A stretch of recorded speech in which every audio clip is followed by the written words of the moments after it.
murder, and assaults and some other stuff. So if you don't like that, please leave now. We won't hold it against you. There's no problem with that. It's not for everybody. By staying, you say that this isn't going to be a problem, and you're good to go. So who are we? I'm Chris J. You can find me as @Radis on Twitters. I'm a senior at EMU, and my favorite classes were counterterrorism, intelligence analysis, and cybercrime. The rest of my team is Alex, who's known as @$_. He's a senior, intelligence analysis, malware analysis. You've got Jason. He was our heavy lifter for this project. He's the guy that did all the pretty maps you're going to see in a little bit, mainly because that's his first life, and he's a network security guy. Medora 76, and then you got Katelyn, who is our lowly junior. But it's okay, this means that she's going to carry the torch for us longer. And again, intelligence analysis, counterterrorism, and cryptography. So she can actually hide your stuff and you won't find it. Eastern Michigan University, it's a little bit outside of Detroit, about 45-minute drive. Closer to the airport, but you know, that's usually how things go. If you know where U of M is, we're about 10 minutes away. So EMU was founded in 1849, and it started off as a normal school. It is Michigan State, which explains our colors of green and white. But Michigan State Normal School, it just means it was a teaching college. In fact, that's what EMU is still prominently known for, is teaching. It's an education school first. It does have other programs, but we'll get into that in a second. Currently, we have just over 2,300 or 23,000 students. You can see the breakdown. We have 18.5 in the undergrad program, just under 5,000 in graduate. 1,000 of those come from 85 other countries besides the U.S., so we get a little nice bit of mix, nice diversity. There's over 200 degree programs at Eastern. Our overall program is Information Assurance. It's an NSA-backed program, NSA DHS, Center of Academic Excellence. There's 4 degree programs. Covers the gambit. We have encryption that covers, you know, it's mostly math classes. Management, it's mostly business classes. And then the other 2 are crossed between everything else. They're the more technical side. As I mentioned, we have a club. So it's a way for us to practice our skills and get together and learn things outside the classroom. We've done workshops on how to do packet captures and do packet capture reviews. One of us finds a job posting, we share it out to everybody else, usually after we apply, but hey, whatever. You know, we're still sharing it all out. We have study groups. Again, like I said, you know, we get together and we'll work on stuff from classes together. And hey, you had this class last year. Did you guys do this? I'm having problems with this. Can you help me out here? So it's kind of like a built-in tutoring system. Projects like this, we don't do enough projects like this, but that's starting to change. And then we do that whole capture the flag thing. That's not my stick, but people enjoy it. We've done CTFs on campus. We've sent people to the regional CCDCs and ITIS, or ISTS. So it's good, right? Good program, good school. But like any school, we do have our problems. Large schools have crime. We're 20,000, you know, over 20,000 students, so we fall into a certain category, or we fall into the 20,000 student category. U of M's got more crime than us. They're, like I said, 10-minute drive away, but we have crime for our size. We've had a couple of murders on campus over the last 8 years that involve students, either on or just off campus, and we've had one that was a non-student just off campus. Now, we're going to get into these things in a second, but this is the first murder that happened in 2006. She is found asphyxiated and half naked, pillow over her face. It was the year 2006. Now, this happened just as finals were wrapping up. People were leaving the school. They had videos of the guy that did it walking out of her dorm room with her Christmas presents. So it's like, oh, that's great. There was semen on her body, which they used to track this guy. But the school covered it up. The administration didn't tell anybody they were looking for this guy. They said, oh yeah, there was a murder on campus, a sexual assault and murder on campus, and nothing happened, right? So it wasn't until February, when the person that they tied the DNA to was arrested, that they said, hey, this guy did it, we're arresting him. Oh, by the way, here's why we're arresting him, for the rape and murder of a student. The thing that's interesting about that date was that was the first day after you could get 100% tuition refund. So the school covered it up until you couldn't get all your money back if you dropped out because it bothered you too much. Largest fine ever by the Department of Education against an institution. Now, that's not saying that's not going to be the case going forward, But they made an example out of EMU for this because EMU was not doing the job to send out the timely warnings to let the students know about crime on campus, which is required. The family got $2.5 million. The school lost $357,000 in fines on top of that. So pretty nasty thing. The second one we're going to talk about is Julia. She was found, according to coroner's report, she was asphyxiated first, then drowned. They found her half naked in her bathtub. They know she died between December 9th and December 11th. It wasn't uncommon for her roommates not to see her because they all had different schedules. So it took a couple days. They sent the police out to do a wellness check because nobody's seen her in class. Nobody talked to her from her family. Her roommates are like, yeah, we haven't seen her, but that's not unusual. We hardly ever see each other. We just sleep here. Like I said, they found her just off campus. And when I mean off campus, across the 5-lane road. So just across the street from the campus. So it's still part of the campus footprint. It's been 2 years and it's not solved yet. There's no active leads and a $10,000 reward. And then last year we had one last murder, football player from campus, shot and killed at a robbery at a party. Now, the sad thing about this one, he laid there for 6 hours. People walked past him. He was in a hallway, back and forth between a hallway and a stairway. But people walked past him, walked over him. Didn't check to make sure he was okay. Didn't say, hey, what's up? Just kept walking past him like he was just some guy passed out. They did catch the guys that did it. They're being charged. They're going through the whole court process now. So we've got crime, right? Crime happens. But the school sends out these things called timely warnings in our emails. And the question is, okay, I've got a date, a time, crime type, the time it happened, the day it happened, where it happened. Hey, here's my school. Can I map this out? Can I see what's going on? Now, I mentioned a second ago, if you look at the top of the screen here, when I say across the street from campus, that's what I'm talking about. Straight across the road. That giant parking lot is the largest parking lot we have on campus. The police station is right here, this little square building off to your right. No, your left, I'm sorry, my right. The building literally across the street is where Julia was murdered. And the one on the one that Demetrius is murdered at is across the river. So literally across the street from campus. It's part of the campus footprint. But I want to know, can I take these timely warnings and start mapping this out? Can I look at this stuff and say, hey, is there a pattern here? I do intelligence analysis for fun. It was my favorite class. Is there a pattern here? Can I take these, map these to a map, and see what's going on campus? So I started contacting the campus officials and said, hey, I know you got the current emails. I don't have these going back in time. Can you send me a link to your archives? Is this copied anywhere where I can go get this data? And they sent me back a link to the site. It's like, oh, here's your archives. It goes back to 2007. Remember I said Laura died in 2006, the first girl? They weren't doing their due diligence. They weren't keeping track of their data prior to that. That's part of why they got fined. So it's like, okay, I'm going to need some help because this is a lot of data. I'm like, scan through it real fast. Like, this is going to be a couple emails. It's no big deal. Start going through it. It's like, that's a lot of emails. I'm going to need some help. So I reached out to the IASA program, like, hey, I got an idea for a project. It'll let us build up our OSINT skills. And I actually got a couple people to join me. It's like, yeah, we'll help you. It sounds like a good project. And when it started, we're like, hey, this is just going to be a Saturday or two, right? 4 Saturdays at the most. Go through 8 years of emails, and we're good to go. So it starts off, it's like, hey, we're going to look for date, time, descriptions, locations. Let's look for some other things too. Weather, is it more prevalent for crime when it's colder or warmer? Did anybody talk about it on social media? Well, what are we looking for when we're talking about description? What tools are we going to use? What's this Clery Act thing that we keep hearing about? What's important about it? Why are we seeing this?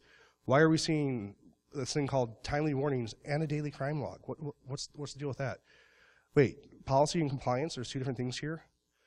How's it work? What's it about? What's it do?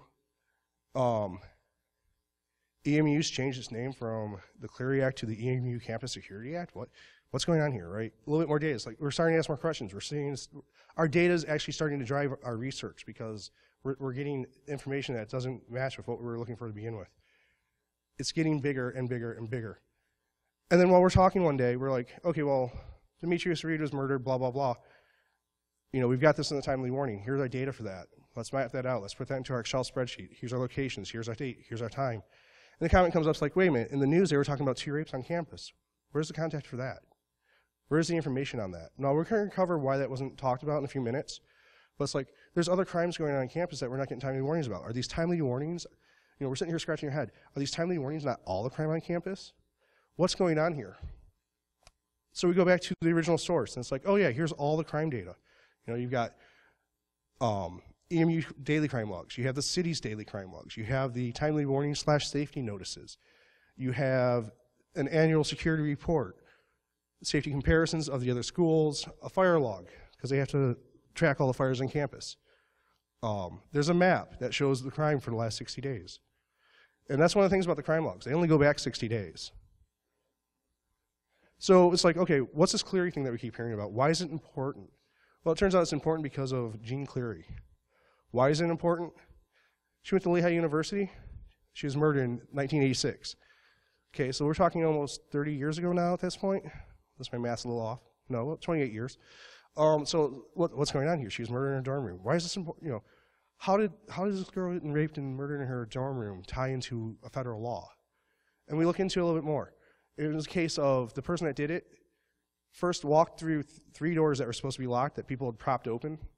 But more importantly, there are 85 other crimes on campus that year that nobody was told about on campus. So her parents got mad about that. It's like, there's a bunch of crime on campus and you didn't tell your campus community. Professors didn't know, staff didn't know, your students didn't know. How do you call this a safe campus? 1991, they created the Cleary Act.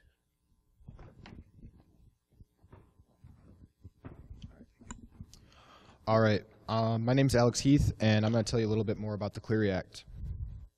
So the Cleary Act, after the brutal rape and murder in 1986, there was a foundation formed 1 year later called the Cleary Center for Security on Campus. And basically what they did is they advocated and went to Capitol Hill and basically passed a law called the Crime Awareness and Campus Security Act. And basically, after it was passed, it took 1 year and became effective. And what this means, basically, this is a federal law, and any school that has financial aid must comply with this law. Now, there's certain types of crimes that I'll get into later that they have to report on, but basically what a school has to do is they have to disclose all their security policies, keep a public crime log and publish it, have a crime report and publish their annual statistics, and give timely warnings to the students at the schools, because if you don't do that, then what's the point? So basically they also have to provide basic protections for sexual assault survivors. And so what happens if you do not follow this law? Well, basically, the worst of it is, since this is like managed by the U.S. Department of Education, if you don't follow it, they can suspend financial aid, and all the students that go to your school that use financial aid will not be able to attend that university or college. And basically, like Chris said earlier, Eastern has had the largest fine to date of $357,000,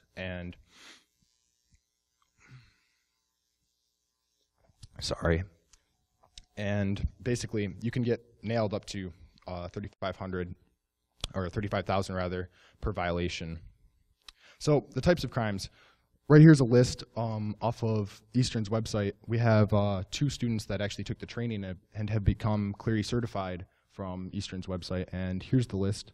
I'm going to go into a little bit more depth. So, aggravated assault, basically the unlawful attack upon another with the intent to inflict severe injury. So there's a difference between like a simple fist fight and you're like threatening somebody with like nothing, or like say you're just walking around, you pick up a bat or a pipe or something, and you're really intending to hurt this person. That would be considered aggravated assault. Arson, everybody knows what arson is. It's burning stuff. But when Eastern started reporting this, all we would find in the crime logs was basically like flyers and posters and little things. And basically what they're really looking for is more like structures, vehicles, personal property, stuff to that effect, more serious things that should be reported. Burglary. Now this is the unlawful entrance into a building with the intent to commit a felony. And basically, it's been brought up to me that, so what if it's a public building? Say somebody enters a library and then what is that? Is that burglary if they steal something out in the main area? Well, it would be more burglary if they went into a area that they weren't supposed to be in, like say behind the counters and they're messing with the cabinets or the drawers or something. That'd be more along the lines of burglary. Criminal homicide. I think we all know what homicide is. We live in America, and there's unfortunately a lot of murders that happen here. And basically, like it says up there, the murder, the non-negligent manslaughter of another individual. Pretty simple. Motor vehicle theft. Pretty self-explanatory, the theft of vehicles. But say, for example, what happens if somebody like steals the rims or wheels off of a car? Does that count as motor vehicle theft? Well, not technically. It has to actually be a stolen vehicle. And what's interesting up there you can see is it says joyriding, and you can see several instances in which golf carts were stolen for just this purpose of joyriding out on campus. So that was an interesting thing to note. Robbery. This is the taking or the attempted taking of something from somebody by force with, like, if you put the victim in a state of fear, then you've just committed an act of robbery. It doesn't matter if you meant to put them in a state of fear, but by definition, if they're put into a state of fear, then it is an act of robbery. All right, sex offenses, both forcible and non-forcible. This includes the rape, sodomy, sexual fondling of another, and it's pretty self-explanatory what all that means. All right, I'm going to pass it off to Jason. He's going to let you know what Eastern actually does for the Clery Act.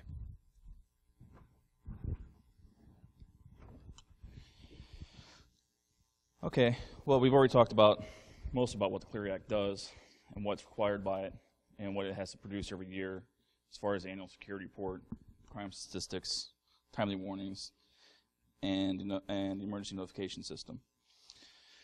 These are the associated crimes that we primarily focused on because they're related to the Clery Act. These aren't the only crimes that occur on campus, but these are the ones that are reported most often. What are timely warnings? Timely warnings are basically, they throw a warning out to the students and faculty that whatever is a serious and continuing threat. So if there is a suspect at large, they have to issue a warning out to the campus, or if they're looking for someone, let them know what it is. Now, there's a couple different ways that Eastern lets everyone know what the timely warning is, and that is basically right now through an email system, and if you sign up for it, they can do it through a text messaging on their phone. But that's not the only systems that are available to Eastern or the universities. You can have fire alarm systems, you can have an outdoor system, you can have flyers if the threat is continuous long enough, so you post pictures of the suspect, post the crime up, let everyone know on campus what it is. Now, not all timely warnings end up being timely warnings. It also really kind of depends on how it's reported. It's up to the public safety department and the police department to decide whether a timely warning is issued. If the suspect is known to the victim, and possibly even if the suspect is known where they reside, they won't issue a timely warning because they don't consider that a serious and continuing threat. The other option is how it's reported. If the crime isn't reported directly to the public safety department, police department, if it's reported to a medical staff or just faculty and period, the school doesn't have to report that as a timely warning. They just have to report it in their daily crime logs.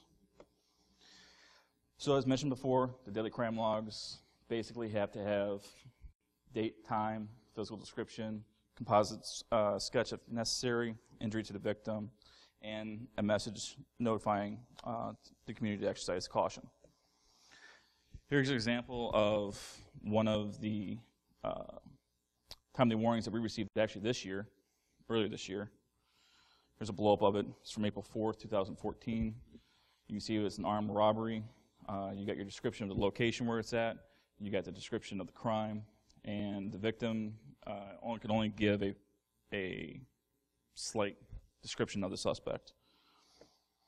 If you scroll down to the rest of the email, at the bottom of it is the rest of the links and contact information that is needed for contacting if you know anything more about the crime or how to keep safe on campus. Now, the daily crime logs is exactly what it says. The daily crime logs are all the crimes that have occurred on campus.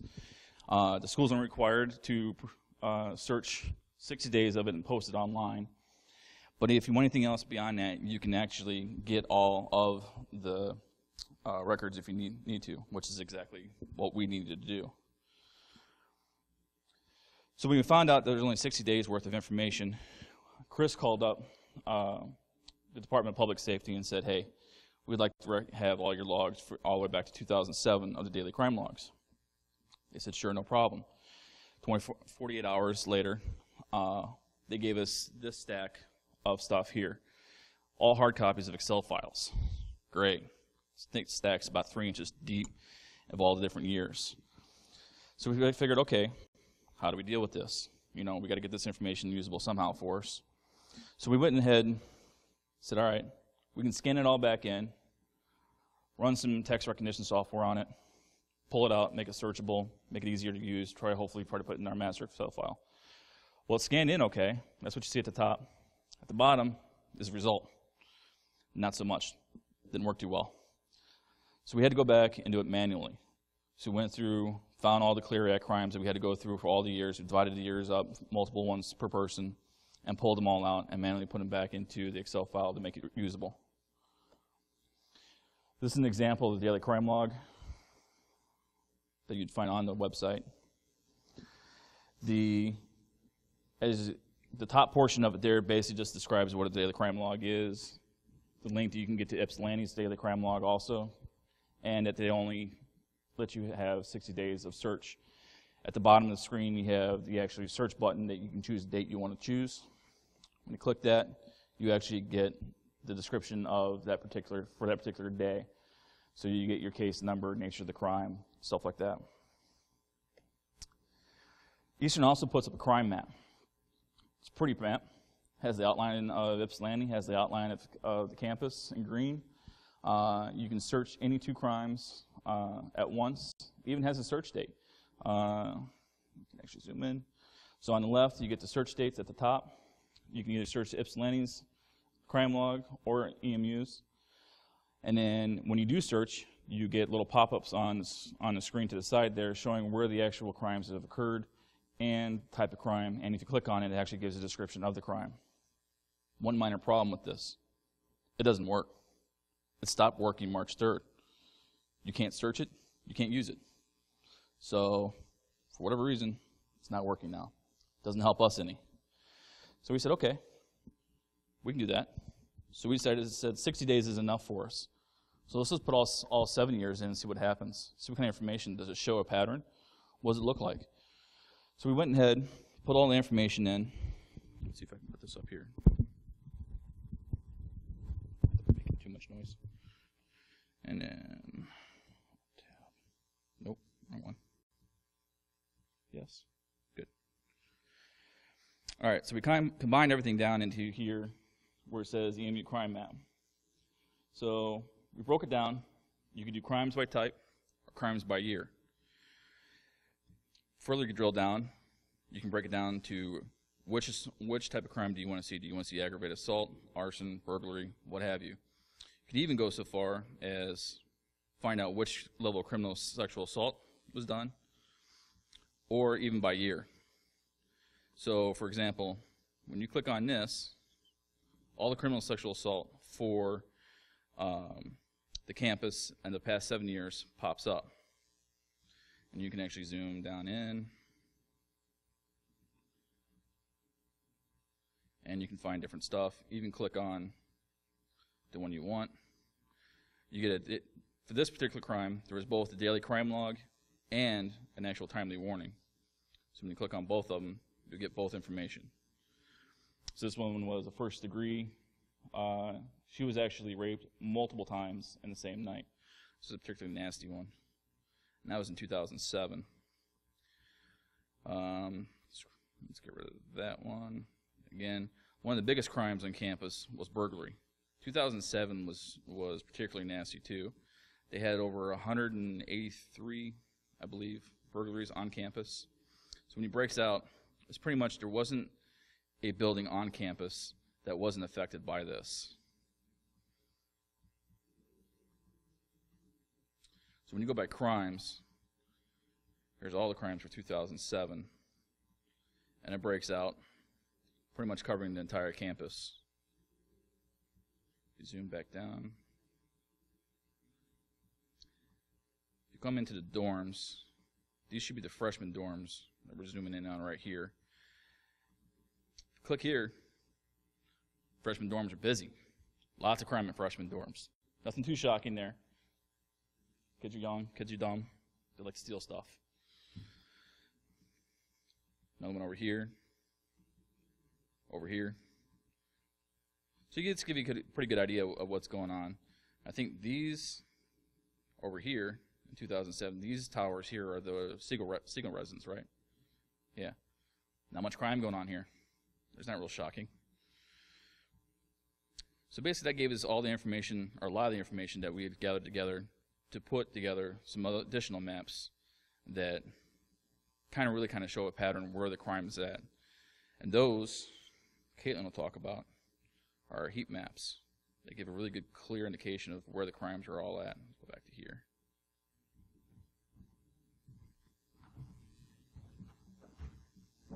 Thanks for sticking with us, folks. All right, so fun-colored heat maps. So this is 2007. What? Can you hear me now? Okay, cool. So this is 2007, the first year that we actually started getting the timely warning data. And as you can see, as pointed out previously, the little red dot is where the freshman dorms are. We call it the first year center on campus, and it has the most activity. This is 2008, and the red spot is, again, still near the freshman dorms, but it's kind of displaying more of an array around campus. 2009, we're still getting the freshman dorm area, but it's moving a little bit towards the left. So 2010, this is where you can kind of see more of the crime goes outside of campus, and you start getting more reports of stuff other than burglaries, stuff as robberies off campus that are reported in the timely warnings to students. 2011, the dot's kind of moving a little bit away to a specific area of the freshman dorms. 2012, it's kind of moving towards the other dorms that are not just the freshman dorms anymore as kids get older. And in 2013, kind of spans both the dorms areas that are multiple student residences. And so far this current year, it's kind of all over the place. The data has only been led up to about April, so can't get a full view of that yet till later this year. And this is just the criminal sexual conduct heat map. As you can see, this top part up here is the freshman dorms. These are the other dorms, and this is across all the years from 2007 to 2014, where the activity has been. So, for the past 7 years, this is the crime breakdown of all the crimes that occurred. 52% were burglaries. The next highest were robberies, and then aggravated assaults with 12%.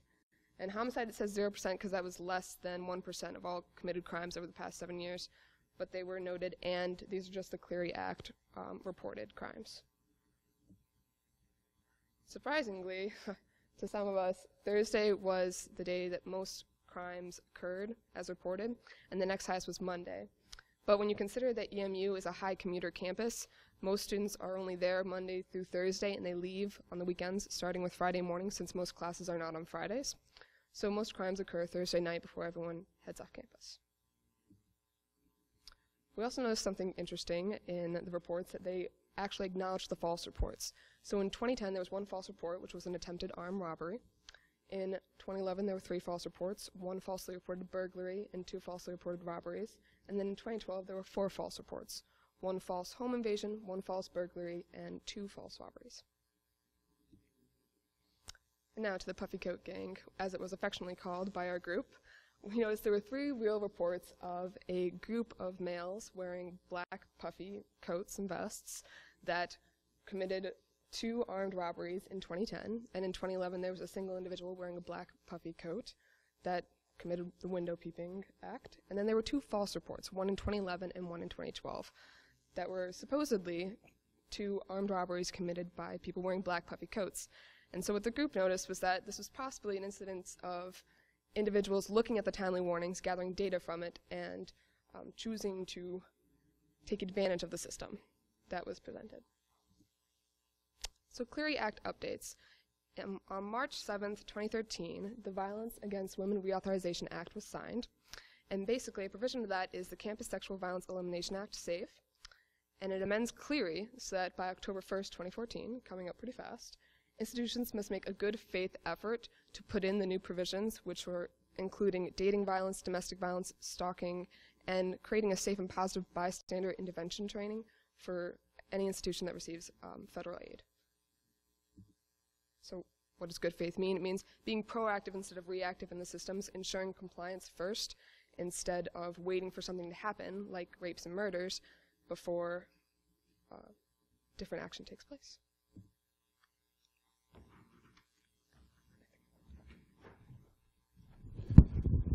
So along the way, we realized this project is really big, and it's going to be ongoing, so we're doing it in phases.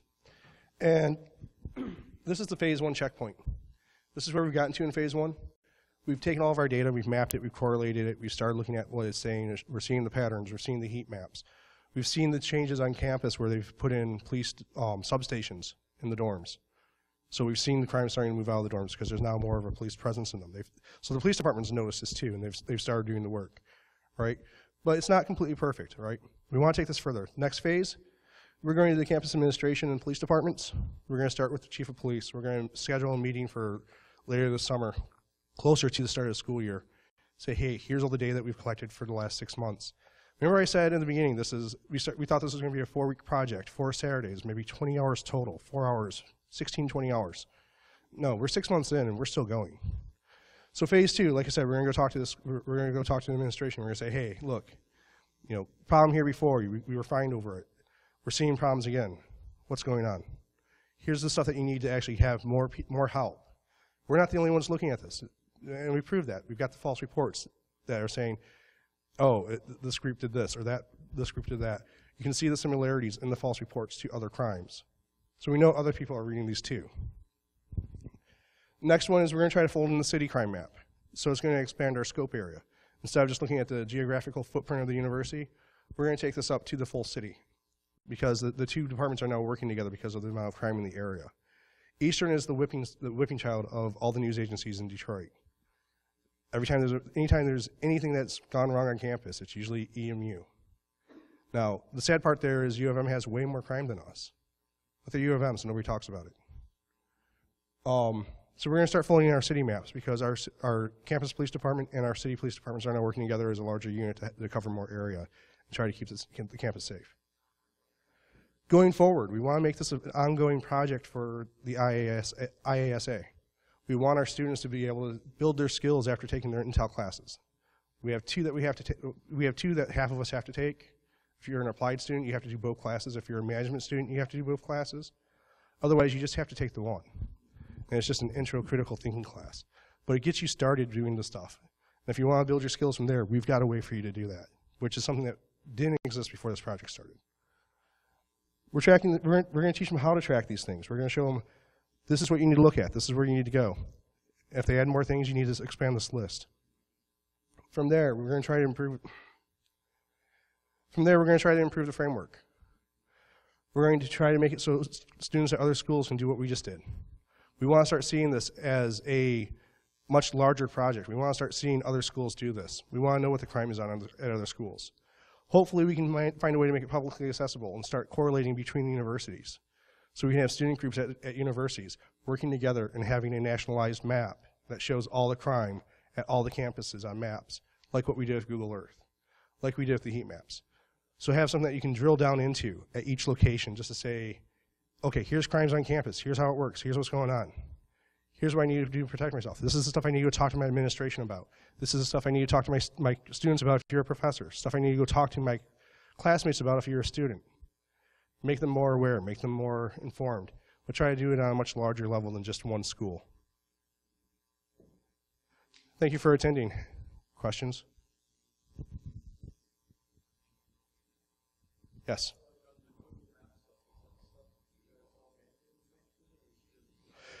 Yeah, so the Google Maps, we actually had to manually type all of that in. And give me a second, I'll actually show you what the master crime sheet looks like. We didn't put it into the presentation, but good morning, where's my Dropbox?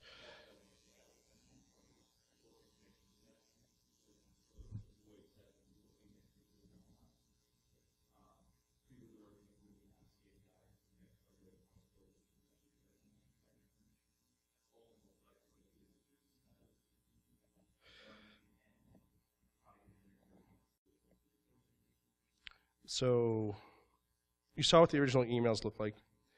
Here's our masters for the Excel spreadsheets. We actually, you can see the years at the bottom, but we actually had to fill in each cell individually, and we had to do the same thing with the daily crime logs. It was a lot of work. And we usually worked on it together in the library in one of the conference rooms. So we could sit there and, first we laid out the format of what we wanted. And then we'd actually, hey, I'm seeing this showing up over and over and over again. At one point, it's like, I was starting to cheer every time I found arson on campus. It's little things. It was little piddly things about people burning signs and whatnot. It's like, woohoo, arson! And every time it woohoo, everybody knew it's like, oh, Chris found arson again. But it made those things fun, right? It's like when Katelyn saw the black puffy coats in her ear, she's like, wait, there's these guys with black puffy coats. There's a black puffy coat gang. You can't do this stuff without having a sense of humor to it. It's really morbid to say that, but if you don't find a way to let the stress off, you're going to go mad. And it's not going to be the happy kind of mad. It's going to be, you're now going to be one of the people we're talking about in this list, not somebody that's trying to put it all together and make it better for everybody else. So did that answer your question very significantly?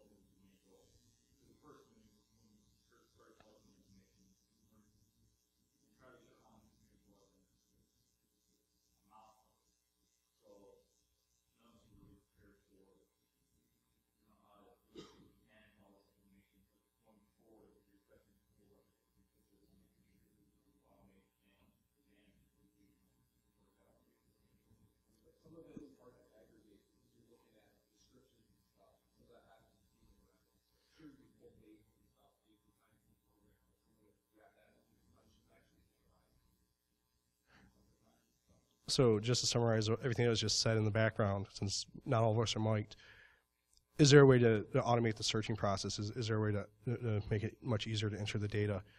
We're starting to build the tools around that, but it's still going to take a human touch because you have to go through the descriptions and everything. Any other questions? Yes?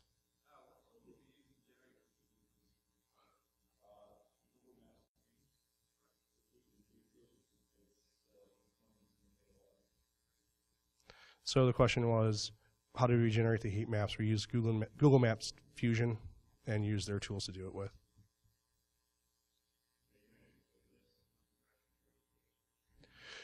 That's the question is, can we include this in freshman orientation? That's something that would probably, we don't have that choice. We're a student group. We can talk about it to our freshman students. If we have, we're at the point where we're in 400 level classes, 400 level classes. You might get a freshman in there occasionally. One of our silent supporters of this project is the head of the IA. The head of the IA program. He was really happy to see it. He gave us some warnings. But the one that's really been in the background and has been included on all my emails, even if he hasn't seen all the responses, is the intelligence analysis professor. And the first class is a 200 level class. You get freshmen and sophomores in there. He's getting a copy of the slide deck. He's getting a copy of the presentation. So I'm pretty sure Mike will start talking about this in his classes. And hopefully when we go to the administration, and that's actually a good point to bring up, we can ask if we can start including this into it. It's like, hey, start telling your orientation students about this when they come in. Did you guys go to orientation at all? Okay, so 3 out of 4 of us went to orientation. I never bothered. So it doesn't help everybody, but anybody else? Oh, thank you guys for attending again. It's kind of hard at 9 o'clock in the morning. It's a pretty small crowd, but thank you.